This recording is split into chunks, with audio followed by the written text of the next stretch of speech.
हरतालिका तीज का पूजन व्रत कुंवारी कन्या कर सकती है, शादी होने के बाद भी नारी कर सकती है। अंतिम अवस्था तक प्राण छूटे तब तक हरतालिका तीज का व्रत नहीं छोड़ना चाहिए। एक व्रत हमेशा याद रखो, एक एकादशी और एक हरतालिका। हाँ, इतना जरूर है, ज़्यादा शरीर बेकार हो गया, बुढ़ापा आ गया, शरीर नहीं साथ दे रहा, तो कुछ फल खा लो, कुछ चाय दूध जूस आप लेकर कर लो। इतना भी नहीं बने, शरीर बहुत ही बेकार हो गया, तो आप एक समय फल का फलहार धारण कर लो, ठीक है। पर हरतालिका व्रत करने वाली माताएं भले उद्यापन कर दे, तो उस व्रत को थोड़ा हल्का कर लो। उद्यापन करा मतलब तुमने व्रत को हल्का कर लिया, थोड़ा हल्का कर सकते हो।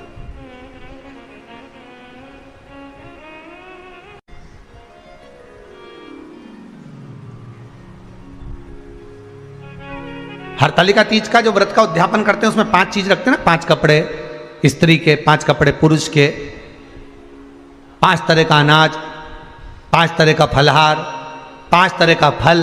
तो 5 तरह का जो फल रखाता है हरतालिका तीज के उद्यापन में, दुनिया के लोग उस 5 तरह के फल को केला गिन ले, पपीता गिन ले, मौसम्बी गिन ले, और अनार गिन ले, संतरा गिन ले, सब कुछ गिन लेते हैं, पर उस 5 तरह के फल में धतूरे को नहीं गिनते। पर शिव कथा में वर्णन आता है, हरतालिका तीज के उद्यापन में लिखा हुआ है, सबसे पहले 5 फल अगर गिनना है तो उसमें पहले धतूरे को गिनो, क्योंकि शंकर को वो प्रिय होता है, शंकर उसको स्वीकार कर लेता है। और धतूरा शंकर भगवान को क्यों चढ़ाया जाता है उसका प्रसंग आपको पहले भी कहा, आज फिर कहते हैं। धतूरा जब हम भगवान शंकर को समर्पित करते हैं तो हमारा कोई कार्य अटक रहा होता है, जिस कार्य को बार बार एग्जाम में बैठे हो, बार बार परेशान हो रहा है, बार बार इंटरव्यू देने जा रहे हो, नहीं हो रहा, एक बार धतूरे को हृदय से, भगवान को प्रेम से, करुणा सागर मेरे शंकर को दिल से एक बार वो धतूरा भगवान से विनती कर कर उसको चढ़ाओ तो सही,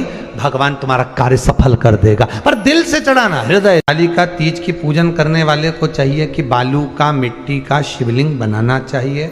फुलेरा जो बनाया गया है ऊपर शंकर जी के ऊपर लटकाने के लिए, टांगने के लिए, उसके नीचे शिव पार्वती गणेश जी की सुंदर बालू की मूर्ति बना लेना चाहिए,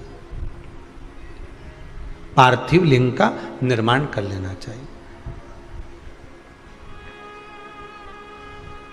शिव की आराधना करना चाहिए।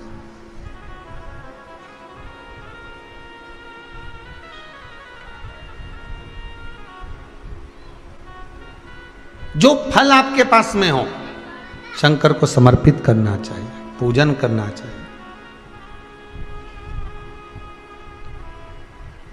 आराधना करो। सबसे पहली पूजन हरतालिका तीज की प्रदोष काल के अंतर्गत हो जाना चाहिए, शाम के समय पर। प्रयास करो प्रदोष काल के समय पर पहली पूजन हो जाए तो ज़्यादा अच्छा। पर लोगों की आदत रहती है कि 8 बजे तक, 8:30 बजे तक, 9 बजे तक पहली पूजन करें, फिर दूसरी आराम से, फिर तीसरी, फिर आराम से, फिर चौथी। तो ऐसा सब अपने अपने हिसाब से। पर शास्त्र रीति कहती है कि प्रदोष का जो समय होता है, प्रदोष काल जो होता है, शाम का जो समय होता है, उस समय पर हरतालिका तीज की पहली पूजन हो, जिससे आपका स्मरण चित्त शंकर भगवान में उस घड़ी, उस पल, उस क्षण में आप शिव के हो जाएं और शंकर आपका हो जाए। हाँ, अगर किसी के आने में देरी हो, कोई आ नहीं पा रहा है, बहुत देरी हो रही हो, तो हरतालिका पूजन व्रत वर्णन करता है कि शिवलिंग का निर्माण, पार्वती जी की मूर्ति का निर्माण, गणेश जी का निर्माण और फुलेरा जो बनाया हुआ है, ये प्रदोष काल के पहले बंधकर तैयार हो जाना चाहिए। प्रदोष काल के अंतर्गत फुलेरा नहीं बनना, फुलेरा पहले बन जाना चाहिए। और बहुत विशेष बात ध्यान रखिए हरतालिका तीज की, कि शंकर जी का जो अपने स्वरूप बनाया है, पाटे में, थाली में, चौकी पर, चौरंग पर जो स्वरूप बनाया है, वो पहले नहीं रखना है, पहले क्या बांधना है? फुलेरा। पहले फुलेरा बांधिए, उसके बाद उसके नीचे शंकर जी को रखिए। कई अब जो हरतालिका तीज का पूजन करते हैं ये तो उनके लिए हो गया, अब दूसरे के लिए भी सुन ले। जो नारी हरतालिका तीज का पूजन नहीं करती, व्रत नहीं करती, साधना नहीं करती, उसके लिए भी कहा गया कि आप अगर ये व्रत नहीं करते हो तो एक कार्य जरूर करना, कहीं पर फुलेरा बंधा हो, हरतालिका की पूजन हो रही हो, 5 मिनट 10 मिनट निकालकर अपने आसपास के किसी पौधे में से पत्तियां लेकर या पुष्प लेकर, 5 वृक्ष की पत्ती या 5 वृक्ष के पुष्प लेकर शंकर भगवान को जब पूजन हो रही हो, 5 मिनट माताएं जब पूजन कर रही हों, तब आप भी उस पुष्प को, उस पत्तियों को शंकर को समर्पित कर सकते हो। ये नहीं चढ़ा सकते तो 5 फल नहीं चढ़ा सकते तो 5 कुछ भी पुष्प आदि का आप शिव को समर्पित कर दो। पर क्यों चढ़ाया जाता है, किस लिए चढ़ाना चाहिए? तो कहा कन्या स्त्री अगर मान लो हरतालिका का व्रत नहीं करती, पूजन नहीं करती, आराधना नहीं करती, तो वो कन्या, वो नारी, वो स्त्री, वो पुरुष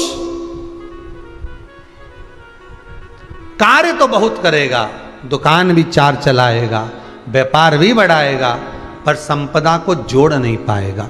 1 रुपये कमाएगा, 1.25 रुपये खर्च वाला काम चलेगा। हस्त नक्षत्र में जो तृतीया पड़ती है, हस्त नक्षत्र के अंतर्गत जो तृतीया का महत्व कहा गया है, वो संपदा को बढ़ाती है, मनोकामना को पूर्ण करती है। इस नक्षत्र के अंतर्गत जो तृतीया आती है वो मनोकामना को पूर्ण कर कर चली जाती है। इसलिए शिव की आराधना के लिए प्रथम माने। हस्त नक्षत्र में किया गया दान, हस्त नक्षत्र के अंतर्गत तृतीया के दिन किया गया पुण्य, हस्त नक्षत्र में तृतीया के दिन किया गया श्रृंगार, हस्त नक्षत्र में तृतीया के दिन करा गया अपना सुंदर सिंदूरा, भगवान का आनंद, 5 तरह के वस्त्र, 5 तरह के स्त्री के वस्त्र, पुरुष के वस्त्र, 5 तरह का फल, 5 तरह का अनाज, ब्राह्मण को बुलाकर ब्राह्मणी के साथ आप या तो ब्राह्मण से उद्यापन करवाएं या फिर आप स्वयं भी करते हैं तो शिव को समर्पित करके ब्राह्मण और ब्राह्मणी को भोजन कराकर वो भाग प्रदान करें। यही हरतालिका तीज के उद्यापन का वर्णन आता है। सुंदर भाव से हरतालिका माता आप सभी की मनोकामना पूर्ण करे। हर हर महादेव। थोड़ा ध्यान लगाकर सुनना, हरतालिका तीज शिव महापुराण की कथा ही नहीं है। आप जो तीज करते हो, हरियाली करो चाहे सातुड़ी करो, उस तीज की महत्वता क्या है, इस हिंगोली की शिव महापुराण की कथा में अपने को समझना है कि उसकी मूल तत्वता, उसकी महत्वता है क्या, उसका महत्व क्या है।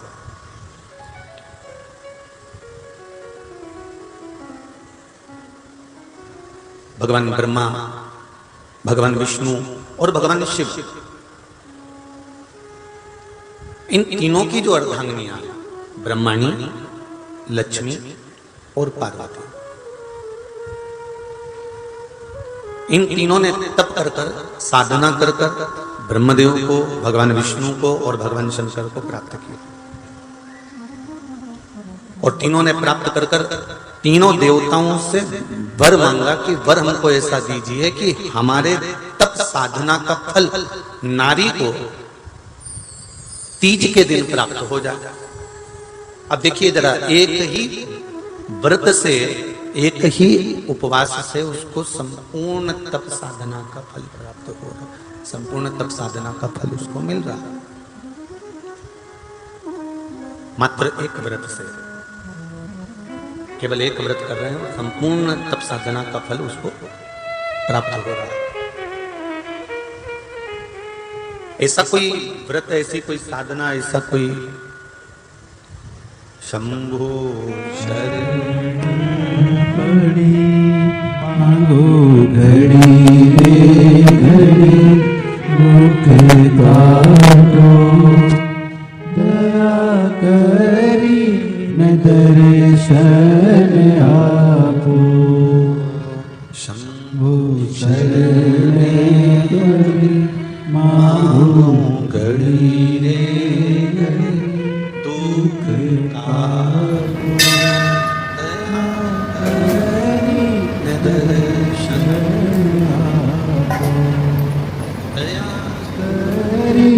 न दर्शन आपको। तो ब्रह्माणी ने ब्रह्मदेव से मांगा, लक्ष्मी जी ने भगवान विष्णु से मांगा, पार्वती जी ने भगवान शिव से मांगा कि ऐसा वर दे दीजिए जिस वर से एक ही व्रत करने से संपूर्ण फल की प्राप्ति हो जाए, संपूर्ण फल मिल जाए। ऐसा एक व्रत का फल दे दीजिए, मात्र एक व्रत का। अब देखिए, हरियाली तीज करने वाली माताएं थोड़ा ध्यान से सुनना।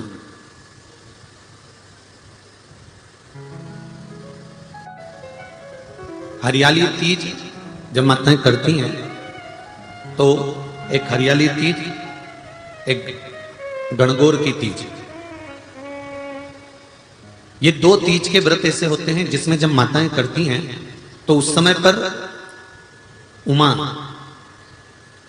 ब्रह्माणी और लक्ष्मी, इन तीनों की आराधना का फल उसको केवल एक व्रत से प्राप्त हो जाता है। अब देखिए दूसरा सातुड़ी तीज।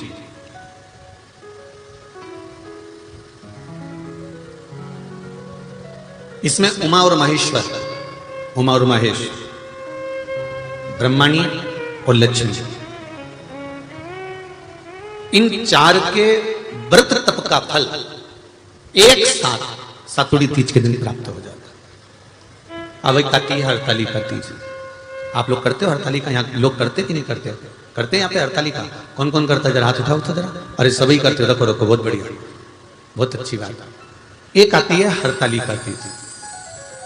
इस तीज का व्रत माता पार्वती बेल वृक्ष के आनंद के साथ में फुलेरा बनाकर करती है, और जिसमें इस हरतालिका में माता पार्वती जी के जितने जन्म पहले हुए हैं, माता पार्वती का जन्म तो 52वें नंबर का, 52 नंबर पे माता पार्वती का जन्म है। इससे पहले तो माता के 51 जन्म पहले हो चुके, 51 जन्म माता पार्वती का पहले हो चुके। तो वो जितने जन्म माता पार्वती पूर्व में ले चुकी हैं, ब्रह्माणी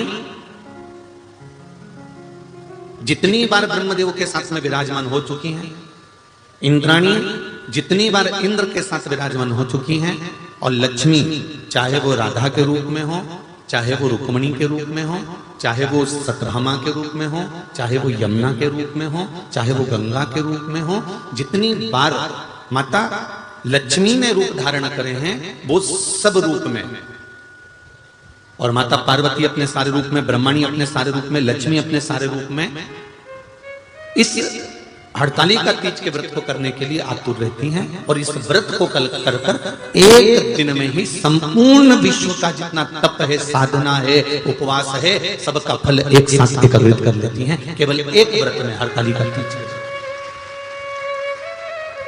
अब एक बात ध्यान से सुनिएगा, सारे व्रत, आपका अगर स्वास्थ्य खराब हो गया तो आप व्रत छोड़ सकते हो।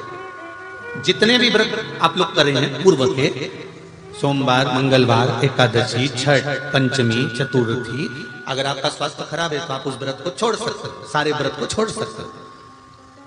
पर तीज का जो व्रत होता है, हरतालिका जो व्रत होता है, ये व्रत एक बार लेने के बाद जब प्राण छूटते हैं तभी ये व्रत समाप्त होता है, अन्यथा बीच में ये व्रत समाप्त नहीं।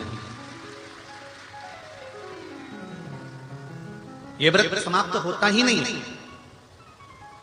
अगर शरीर से नहीं बनता कि अब हमारी अवस्था हो गई, अब शरीर से नहीं बन रहा है, तो भले एक पहर की पूजन कर कर, एक पहर का नियम धारण कर कर, एक पहर का स्मरण कर कर, एक पहर का पूजन व्रत धारण करो, और उसके बाद में भले आप थोड़ा सा जो भी आपको लेना है वो कर लो, पर इस व्रत को करना ही पड़ता है। इस व्रत का नियम ही यही है।